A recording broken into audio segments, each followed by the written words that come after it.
E o nosso convidado de hoje do Jornal do Ténis é o Marco Soruca. É um nome que eu acho que qualquer pessoa do ténis português, particularmente nos anos 80, 90 e até antes, tem que se lembrar, tem que se lembrar do teu nome, Marco. Tu marcaste uma geração. Eu fiz parte de uma geração que por sorte, foi uma geração relativamente pioneira no desenvolvimento do ténis a nível de alta competição, mais até pela participação nesse processo do Nuno Marques e do Cunha Silva. Foram dois jogadores que, um bocadinho alavancados no que o Pedro Cordeiro também tinha feito, e de cuja geração eu fiz parte, deram os primeiros passos para aquilo que é hoje a realidade do ténis nacional, pelo menos a nível internacional. Falava-se muito, ainda se fala, da dificuldade que é alguém, sem ser do Porto e de Lisboa, conseguir vingar. Tu és a prova disso, que conseguiste. Sim. Tu és do Algarve? Eu sou do Algarve, eu nasci em Lolé e vivi lá até aos 17 anos, portanto a minha base tenística foi criada no Algarve, se bem que eu tive a sorte de poder ter o envolvimento de um grande ex-jogador de ténis na altura, um inglês que era o Roger Taylor, que foi número 7 do mundo e que tinha um clube de ténis do Val do Lobo, foi propriamente criado para ele. Portanto, ele estava ali baseado e eu comecei a jogar ténis no Val do Lobo. Que idade é que tinhas? Eu comecei a jogar ténis com 13 anos. Portanto, eu sou um daqueles jogadores que escolheu o ténis e não fui posto porque o ténis é uma modalidade que vale a pena ser. Experimentaste todos? Desportos? Fiz quase tudo na escola, mas nada sério. Aliás, antes talvez um bocadinho de ping-pong, que participei em alguns torneios também, mas pronto, mas o ténis foi algo que eu optei por jogar após ter visto aquela célebre final do Wimbledon entre o John McEnroe e o Borg em 1980 e que para mim chamou-me imensa atenção, achei que é uma modalidade interessantíssima e ainda é mais completa do que o ping-pong que eu já estava familiarizado com. Portanto, comecei a jogar no Val do Lobo, comecei a ter aulas, isto foi uma história relativamente simples.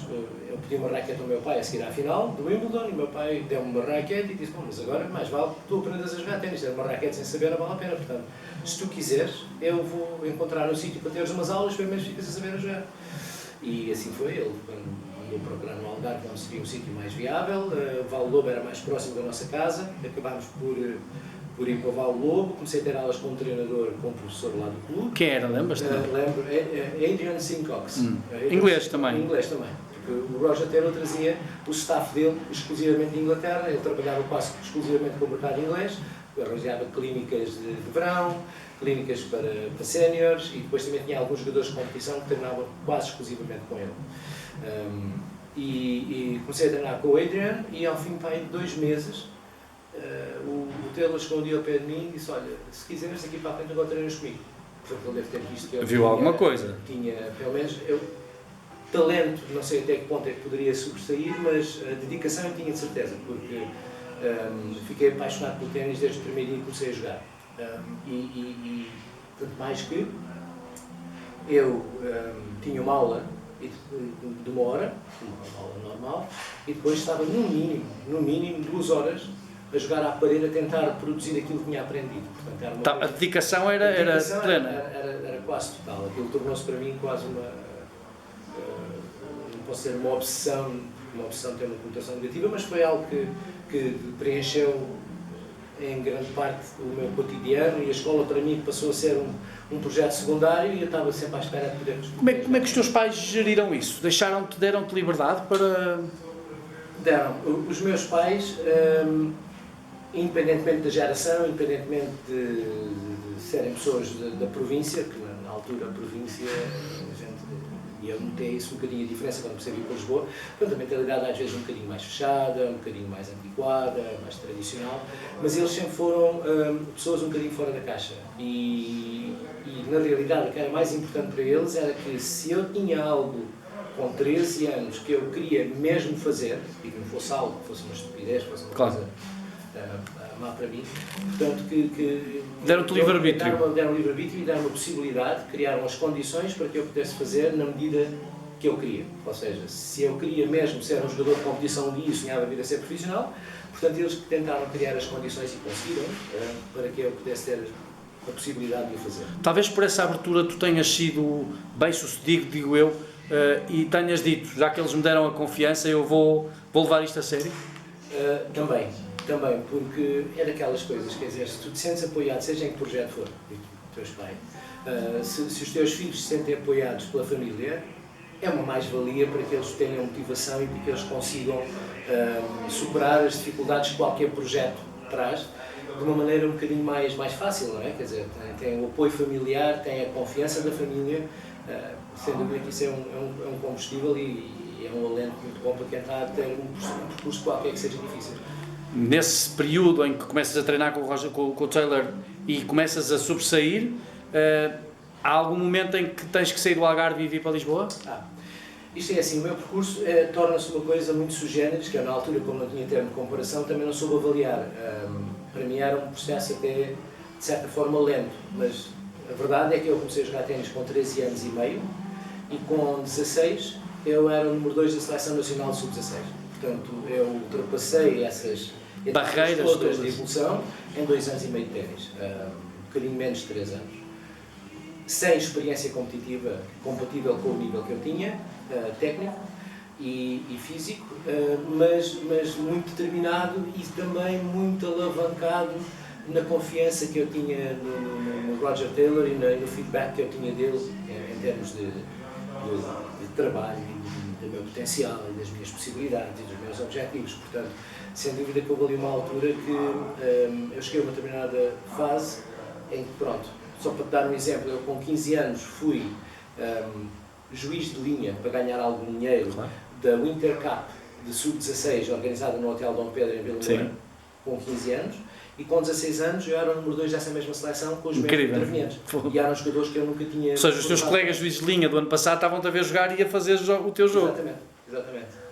E como é que tu sentiste esse momento? Como é que o sonho de qualquer jovem é representar Portugal? Como é que foi a primeira vez? Recordas-te como é que Estava nervosíssimo, primeiro porque os meus parceiros de seleção, que eram o João Cunha Silva, o Zé Guilherme, o Paulo Monteiro, eram jogadores que já tinham muita experiência, não só em torneios nacionais, como torneios internacionais, como seleções nacionais, portanto eles estavam muito mais familiarizados com aquele ambiente. Mas foste bem recebido e foste... Fui muito bem recebido. Aliás, e sem dúvida que eu estava muito nervoso.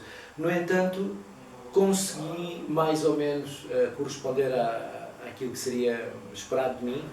E pronto, e nós acabámos por ter um resultado airoso, acabámos por ir às meias finais da Europa, portanto nós qualificámos, ganhámos a pool lá em baixo no Algarve e depois fomos às meias finais, que foi em Bremen, ao pé de Bremen, na Alemanha, com mais 3 equipas que estavam nitidamente acima de nós, que era a Alemanha, a Holanda e a Itália. Alguma dessas equipas tinha algum jogador?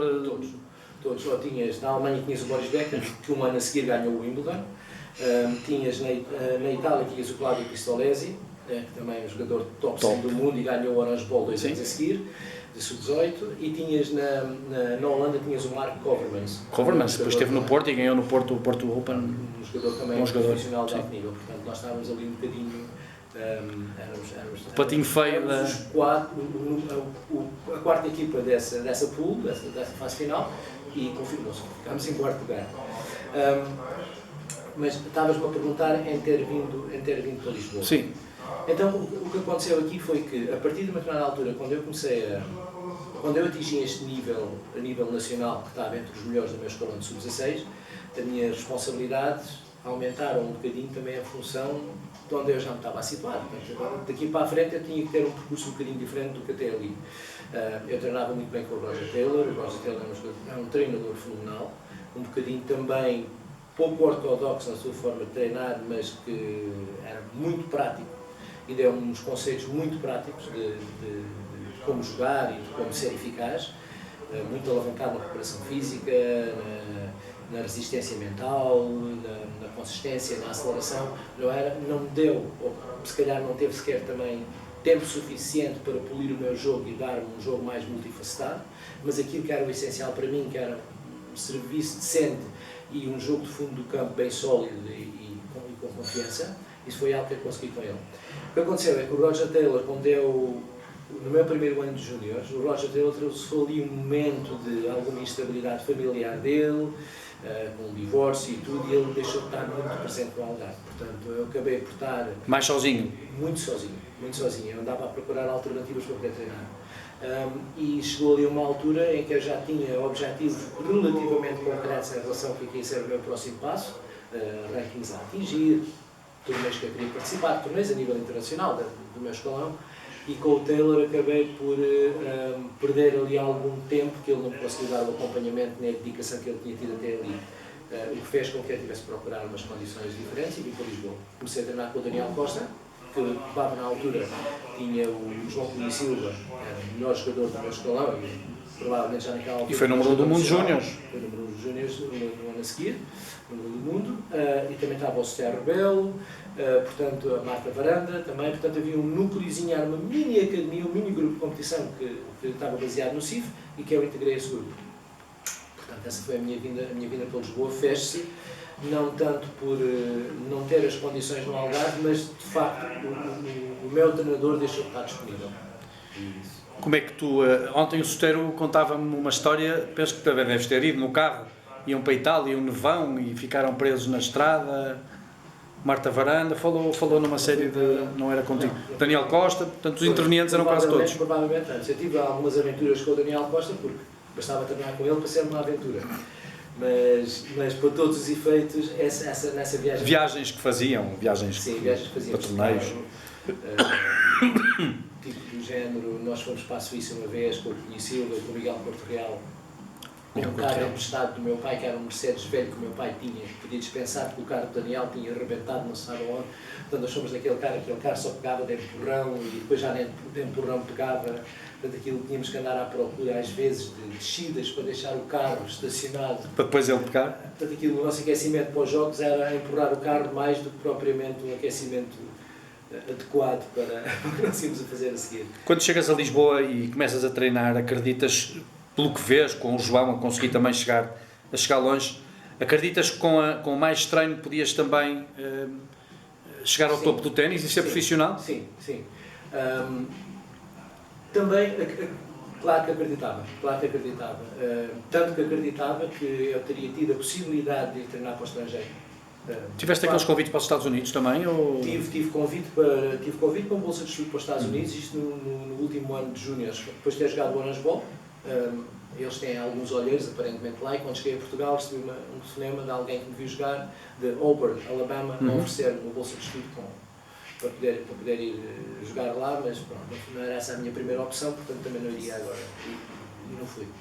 No entanto, eu acreditava, tanto que acreditava que era possível fazer uma carreira internacional, ser jogador de nível internacional, a partir de Lisboa, que no fundo acabei por optar por ir para fora. Eu podia ter ido para a Espanha, para os Estados Unidos, tinha esses recursos, os meus pais podiam proporcionar isso na altura, e acabei por não o fazer também por me sentir bem e continuar a evoluir. Portanto, quer dizer, eu comecei a treinar com o Daniel Costa.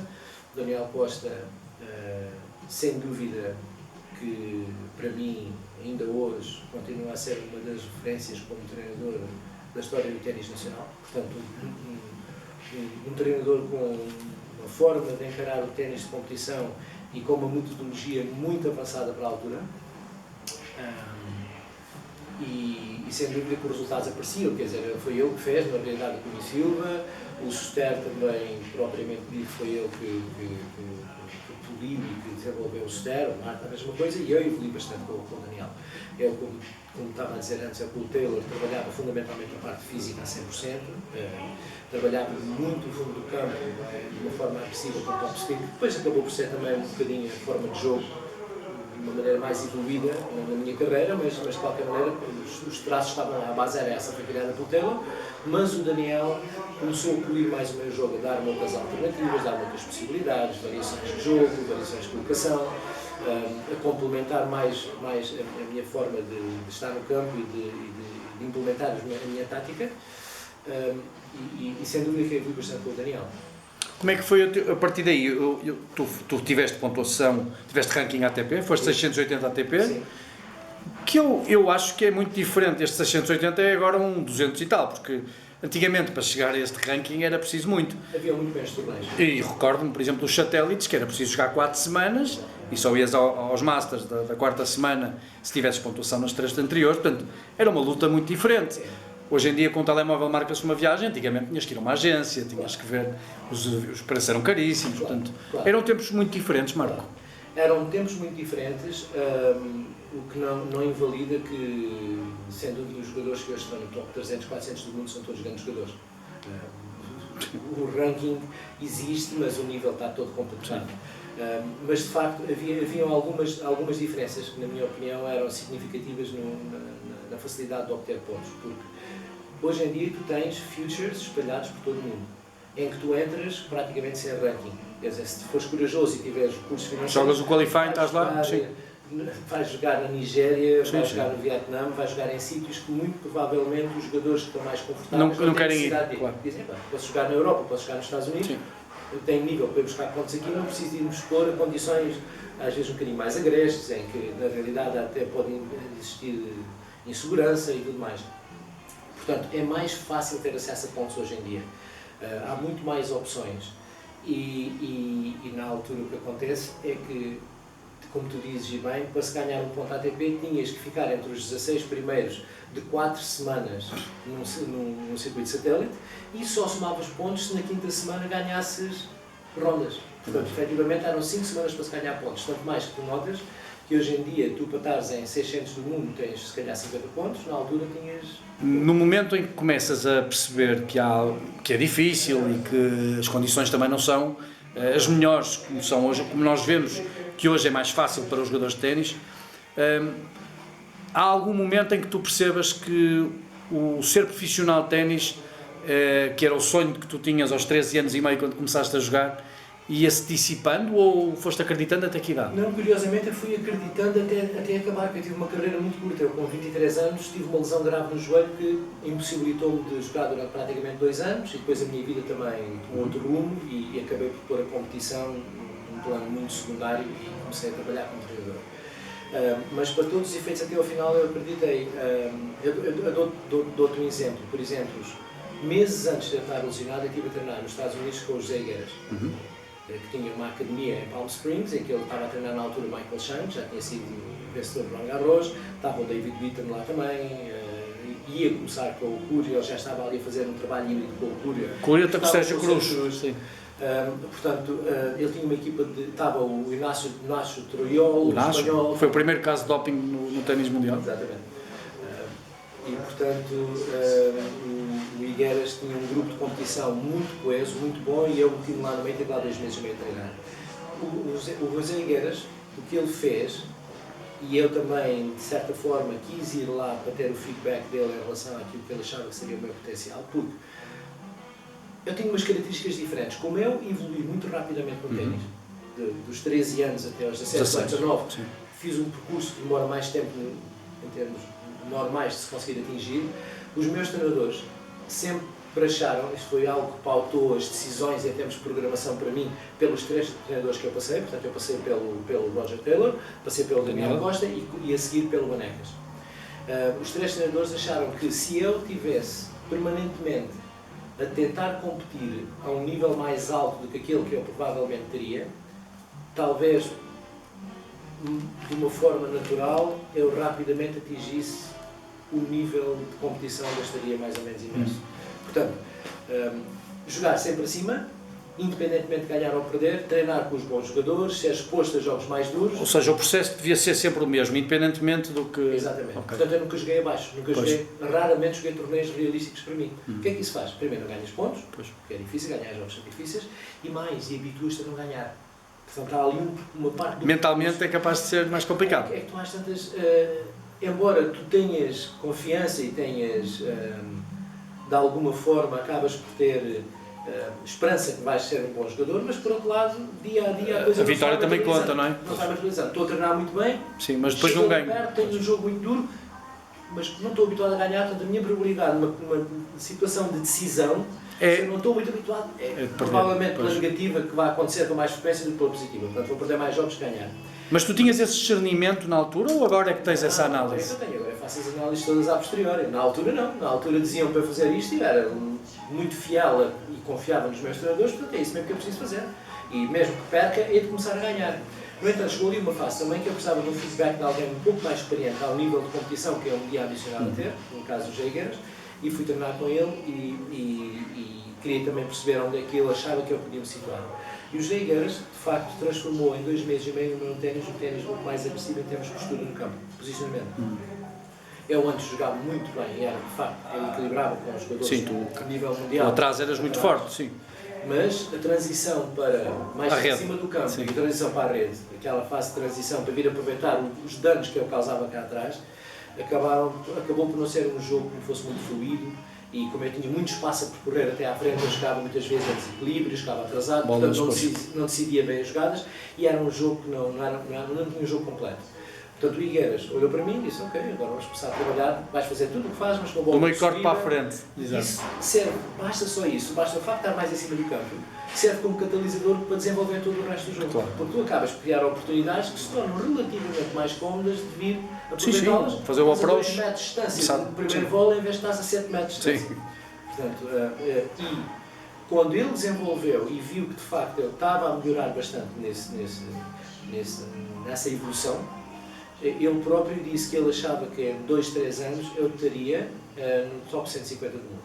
Ele não via como não. Pois, porque as condições estavam lá todas. Estavam lá, o nível estava próximo, porque, como tu dizes bem, estar em 600 do mundo a jogar torneios em que eu não andava a ganhar pontos, era torneios quase exclusivamente. Se os começasses a ganhar, ias subir certamente rapidamente no ranking. E possivelmente jogar alguns torneios que fossem realísticos para mim, onde eu pudesse eventualmente ganhar jogos e habituar-me a pôr em jogo a um nível e a saber gerir vitórias. Portanto, o meu nível poderia ter chegado até aí. Olhando para trás agora, eu sei que nunca poderia ter sido top 100 do mundo com o jogo que eu tinha. Porque eu já ia muito coxo do meio campo para a frente. Sim. E toda a estrutura de jogo, a forma que eu tinha de encarar o jogo em si, era muito assente naquela confiança e naquela segurança que eu tinha numa zona do campo onde não me permitia ser... Zona de conforto. Uma zona de conforto. Marco, tu achas que esta clarividência que tu estás a mostrar agora relativamente ao teu jogo é importante para os ensinamentos que tu dás aos teus alunos? Totalmente. É assim, começa logo pelo próprio facto do ténis, a nível de competição, alta competição.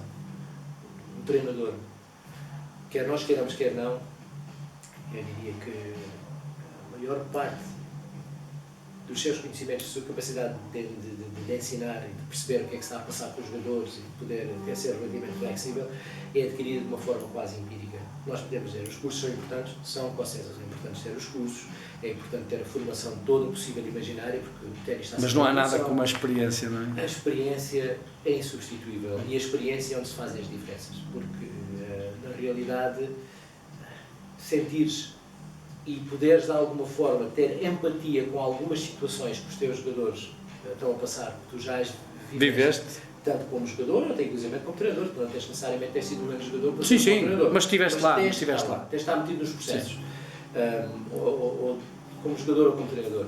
E sem dúvida que hoje em dia eu posso dizer que sou muito melhor treinador precisamente por teres passado por isso. E inclusivamente não te esqueças de uma coisa, eu, como eu disse logo no princípio da entrevista, eu fui voluntariamente para o ténis. Portanto, eu sabia o que é que estava-me a meter. Eu era um curioso, eu era um adepto ao mesmo tempo que quis ser jogador e quis ser profissional. No fundo, eu era um adepto, eu era uma pessoa que tinha curiosidade, já com 13 anos, 14, 15 anos, em aprender o máximo possível. Portanto, eu entrevistava toda a gente que eu tinha a possibilidade de entrevistar, que eu achava que podia dar informações úteis desta história do ténis, a treino, a metodologia, as experiências próprias, opiniões. Foste bebendo tudo das... Portanto, eu queria muita bagagem. Até, inclusive, numa idade muito jovem, eu tinha muita bagagem. Provavelmente não sabia pôr as informações certas nos sítios certos, mas que eu tinha. E isso enriqueceu bastante aquilo que eu sei hoje do ténis e a forma como eu lido com os meus jogadores e que lido com os processos que estou envolvido. Mas sem dúvida que a análise é importantíssima. Olha, Marco, o teu percurso como treinador Começou quando e até ao presente? O meu percurso como treinador começou a seguir a esta lesão. Comecei com o Clube Ténis Estoril com um grupo de competição e que tive ligado ao Clube Ténis Estoril desde 91 até... não, 92. Desde 92 até 98. Depois comecei com um percurso individual com dois jogadores, que foi o James Wigan e a Tara Wigan, que eram dois irmãos ingleses conhecidos em Portugal e que pronto, tive durante 8 anos com eles. Não, tive mais, tive 10 anos com eles quase, até 2009. Depois foi a Tara, que estava num ranking relativamente promissor e estava ali a consolidar alguns aspectos do ténis dela que podiam permitir dar um salto ao nível mesmo de alta competição. Ela estava em 600 e tal WTA e vislumbrava-se que, havendo um pouco de consolidação em alguns aspectos do seu jogo, o ranking dela teria que necessariamente também começar a subir significativamente. Ela teve um problema familiar grave, a mãe dela, que era muito próxima a ela, faleceu e o percurso dela tornou-se muito mais conturbado. A própria motivação, a tranquilidade e tudo, portanto, seria ali um pilar importante da vida dela e comprometeu o seguimento do projeto todo de ténis dela. Quando efetivamente o nosso percurso acabou a nível de competição, eu assumi uma proposta do Ténis Estoril para começar a desenvolver um projeto de um grupo de competição de miúdos que existia ali, no qual eu estive ligado 1 ano, e depois fizeram uma proposta de ficar com a direção técnica do clube, no qual eu tive 9 anos. Ou seja, 2009, a tua vida foi sempre no Clube Ténis Estoril.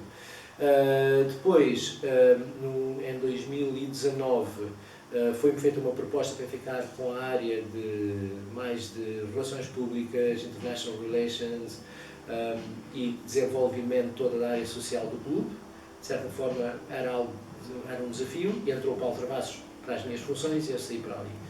Quando começou o Covid, propriamente dito, foi um bocadinho antes de começar o Covid, eu achei que tinha que fazer um compasso de espera, ver um bocadinho o que é que queria, porque na realidade é assim, aquilo que eu me formei, onde eu aprendi, onde eu posso ser uma mais-valia, exatamente, para quem esteja relacionado comigo, é no terreno, com a competição, ou até inclusive a gerir um processo qualquer de competição, ou gerir um clube, uma área circunscrita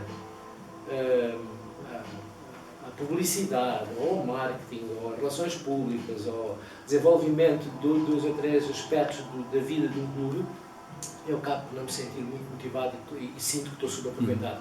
Portanto, eu fiz ali uma paragem. Houve ali uma paragem que eu tinha que ver exatamente o que é que ainda faltava fazer, ou até onde é que eu tinha motivação para, se calhar, investir um pouco mais a dar seguimento àquilo que eu me formei e onde eu me especializei, que é a área da competição. E fiz uma paragem que coincidiu também com o período mais agressivo do Covid, portanto, por todos os efeitos, eu acabei por estar 1 ano e meio de mundo. E como é que surge a Índia? A Índia surge através de um amigo meu, que é um juiz árbitro internacional, um currículo incrível. Javier Sansierra. Conheces? Conheço. Bem. O Javier tem um vínculo grande com a Índia e tem particularmente um vínculo com este clube que é o CLTA, em Chandigarh, que é um dos clubes mais emblemáticos da Índia. Ele faz parte da administração do clube e é o International Advisor para o CLTA. Então, um dia a falar com ele e com o Luís Sousa, eu estava a dizer, olha, estou agora aqui meio parado, a ver como é que estão as coisas, mas eu estou muito motivado para fazer algo que nunca fiz antes, que é, de facto, desenvolver uma academia, e muito provavelmente terá que ser fora, porque em Portugal não é tão fácil meter-se o pé na porta, quer dizer, os sítios já estão ocupados, a mentalidade é um bocadinho mais fechada, torna-se um bocadinho difícil de fazer a diferença aqui, pelo menos num sítio relativamente auspicioso. Quer dizer, se fosse para a província, um sítio é fácil construir algo, mas depois também ficas limitado a vários condicionalismos que são capazes de não ser os mais motivantes. O Javier, diante desta minha intenção, disse, mas eu tenho um clube na Índia que precisa exatamente de alguém com este tipo de perfil para fazer este tipo de trabalho. E como é que foi essa primeira abordagem? Índia, o que é que te... Sabes que provavelmente o ser fora da caixa é algo genético. Assim como os meus pais também me encorajaram a ser jogador de ténis, porque vindo do Olé, naquela altura, o ténis não tinha implementação, ninguém sabia que era o ténis quase em Portugal, Sim. muito menos no Algarve, não é? Portanto, eles já eram bastante fora da caixa. Eu acho que de alguma forma eu herdei um bocadinho essa... E ir para a Índia ou ir para outro lado qualquer é algo que na realidade nunca me chocaria. É desafiante. É desafiante, mas tendo a influência da minha mulher, da Maria, que ela já tinha uma ligação grande com a Índia, que ela tinha imensas vezes, falava-me imenso, gostava imenso da Índia. Então foi mais fácil. Foi muito mais fácil aceitar a ideia de ir para a Índia, até inclusivamente em termos de projeto de vida, ser algo viável de podermos estabelecer na Índia e ela poder se mover para lá comigo e termos a nossa vida na Índia. Isto deu-te mais confiança, ou seja, poderes acompanhar da tua mulher e poder, porque não é só a parte profissional, é também ter a estabilidade, o teu porto seguro. É claro. E ter a companhia dela e ter o suporte dela também lá, quer dizer, faz toda a diferença, não é? Quer dizer, uma relação... Estás a trabalhar, depois de noite vais ter com a tua mulher, durante o dia estás no clube. E como é que foi o choque cultural, o choque... Continua a ser. Não foi, continua a ser. Isto é muito recente, eu estou na Índia desde meio de fevereiro, portanto há 7 meses lá. E montei, portanto, eu tenho 2 funções no clube. Tu tens a Marcos Suruca Tennis Academy, Sim, não é? tenho a academia, que é um centro de alto rendimento dentro do clube, e sou diretor técnico do clube ao mesmo tempo. É assim, descrevendo a Índia assim em traços gerais no que diz respeito ao ténis, a Índia tem um potencial incrível, tem um mercado incrível. Tem poucos habitantes. Aqui é um país com uma demografia muito baixinha, como nós sabemos, 1,3 bilhões. O choque, na realidade, é assim, a Índia é um mercado incrível para o ténis. Há uma necessidade enorme do tipo de produto que eu estou a criar na Índia, que é orientado para a competição e para a alta competição. Eles têm imensas infraestruturas, existe imenso ténis. O ténis é uma das modalidades até mais implementadas tradicionalmente na Índia. Passando por cricket, primeiro será o cricket de longe, depois será o badminton e logo a seguir provavelmente o ténis. Mas por alguma razão, talvez pelo ténis ser um desporto mais elitista e tudo, o ténis é jogado e é visto de uma forma muito lúdica e não na perspectiva de uma carreira, na perspectiva do profissionalismo. Hoje em dia, dada a popularidade do ténis a nível internacional, o que acontece, e dada o volume demográfico da Índia, o que acontece é que imensa gente também tem esse sonho de poder pôr os filhos, e os filhos também os miúdos, os jogadores querem ser profissionais, portanto existe mercado. Agora, a mentalidade é muito diferente da nossa. Eles são, como é que é de explicar, eles aceitam muito facilmente a mudança, mas têm dificuldade em ajustar-se à mudança. Portanto, em termos de serem receptivos a algo novo que aparece lá, ou uma metodologia diferente, ou um processo diferente, eles aceitam com muita facilidade. Depois, o que serem capazes de lidar em termos práticos com essa mudança, torna-se um bocadinho mais difícil. Não só como os jogadores, mas como todo o envolvente, como os pais, como os outros colaboradores, como as direções. Portanto, acaba por ser uma situação em que, na realidade, quem quer, como eu estou lá a fazer, montar um projeto que já está a funcionar, neste momento já tenho 18 jogadores de competição na academia, eu acabo por ter a necessidade de certa forma, educar o processo todo. Tenho que educar os dirigentes do clube, tenho que educar e formar os meus colaboradores, tenho que educar os pais, que não têm, os pais têm recursos financeiros, têm a noção do que é que são as possibilidades dos filhos, ligam a televisão e veem o Federer jogar, portanto acham que o meu filho pode chegar até ali, mas de certa forma não têm pontos de referência para minimamente balizar não só as decisões como as expectativas. Portanto, às tantas disparam em direções estranhas, dão tiros nos pés, prejudicam aquilo que eles estão determinados em fazer e prejudicam o trabalho que está a ser feito com os filhos deles. Portanto, quer dizer, há ali um processo de muita educação nesse Mas estás a conseguir? Estou a conseguir, com alguns altos e baixos, precisamente por essa instabilidade. Muitas vezes eles esperam coisas que não são possíveis. Outras vezes eles próprios interferem com o melhor das boas intenções, mas isso por acaso, isso é uma tendência que é um traço geral a muitos dos pais. Sim, aqui tem cá em Portugal. Mas ali é mais, digamos, exacerbado. Mais exacerbado. Eles têm uma interferência muito mais descontrolada sobre a carreira dos filhos e inclusive até situações pontuais em termos técnicos ou táticos ou tudo que às tantas gente diz, estou a trabalhar. Eu é que sou treinador e ele é que... O treinador e o pai faz um trabalho que eu acho decente aqui e o miúdo também no corte e depois chega à casa e destrói tudo. Quais são as tuas expectativas em relação à Índia? Quais são os teus projetos nos próximos anos? O que é que o Marco Soruca gostava de fazer nos próximos anos? Olha, primeiro desenvolver aquilo que já comecei. Levar, digamos, este projeto até onde for possível levar, não só em termos de volume, de dimensão, como também, inclusivamente, em termos de qualidade. Eu tenho 55 anos e fui para a Índia fundamentalmente depois de avaliar a proposta e avaliar o mercado e conhecer um bocadinho melhor a realidade deles, o motivo na Índia é poder fazer a diferença, é poder ajudar. Cheguei a uma altura em que ganhar mais dinheiro ou menos dinheiro, desde que eu tenha uma qualidade de vida que estou habituado, que não é uma qualidade de vida muito ambiciosa nem muito exigente, para mim já estou bem. Agora, em termos de projeto profissional, em termos de sentir que estou a ser exigente comigo mesmo, como se diz em inglês, estou on my toes o tempo todo para conseguir prestar um melhor serviço, para poder ajudar melhor, para poder servir melhor os jogadores e poder pôr em prática aquilo que na realidade eu fui adquirindo durante anos e anos e anos desta carreira, desde jogador a treinador. Eu acho que a Índia é um terreno muito fértil, é um terreno onde me permite ver o resultado do meu know-how, da minha metodologia, do meu trabalho, da minha experiência, ver isso a aparecer nos jogadores e a aparecer no meu entorno. Portanto, o objetivo principal, sintetizando, é crescer a academia, quem sabe ter mais uma, porque a Índia é um mercado gigante, a metodologia, sempre quando a metodologia funciona aqui, também funciona do outro lado, não há dúvidas sobre isso. Portanto, se calhar até inclusivamente estar receptivo a que isso possa acontecer, mas na realidade é fazer a diferença com os jogadores. É produzir jogadores, dar as bases e ajudá-los a atingirem ou a realizarem os sonhos que se propõem que têm. Marco, o ténis está na tua vida desde os 13 anos, como disseste. Fizeste muitos amigos no ténis? Amigos para a vida? Fiz muitos amigos no ténis.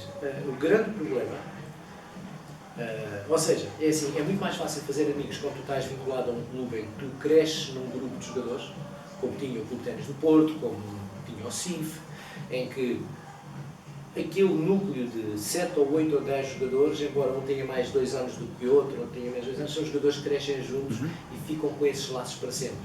Eu fui sempre um outsider, portanto eu vinha do Algarve, não era, vim para o CIF, mas a minha integração aparece já como praticamente um adulto, com 17 anos, 17, 18 anos. Portanto, o meu relacionamento com esses jogadores que faziam parte desta nossa realidade aqui não cresceu de base. Portanto, claro que sim, eu tenho imensos amigos, mas os meus melhores amigos não são ex-jogadores. Não são ex-jogadores. Embora eu veja que isso é digamos, algo que acontece com muitos outros jogadores que foram inseridos no processo, foram inseridos no meio, foram inseridos no clube, foram inseridos nas seleções e que crescem juntos. Percorrem as carreiras mais ou menos lado a lado e essas amizades, esses vínculos ficam para sempre. Olha, há uma pergunta que eu faço a terminar o programa, acho que sei a resposta, mas vou fazer na mesma. Vivias sem ténis? Se eu vivia sem ténis? Eu vivia sem ténis. Eu vivia sem ténis porque, curiosamente, embora isto começou por ser a minha paixão e continua a ser a minha paixão, mas a vida é feita de capítulos. Eu acredito que é feita de capítulos, é feita de fases. Eu posso facilmente vislumbrar uma realidade muito plausível para mim é que o ténis não fosse, digamos, uma constante na minha vida. Quer dizer, viver sem ténis no sentido em que eu não tenho mais nenhum vínculo ao ténis, não jogo, não vejo, não me informo, não sigo, isso será muito complicado. Será muito complicado porque, pronto, já está a nível genético, já entrou. No entanto, viver sem ténis profissionalmente ou sem esse tipo de contacto, esse tipo de obrigação, sim, sem problema. Marco, obrigado por partilhares as tuas experiências, a tua vida como jogador, como treinador e desejo-te o maior sucesso para o teu projeto, seja na Índia, na Indonésia, em Portugal, onde for. Obrigado, Pedro.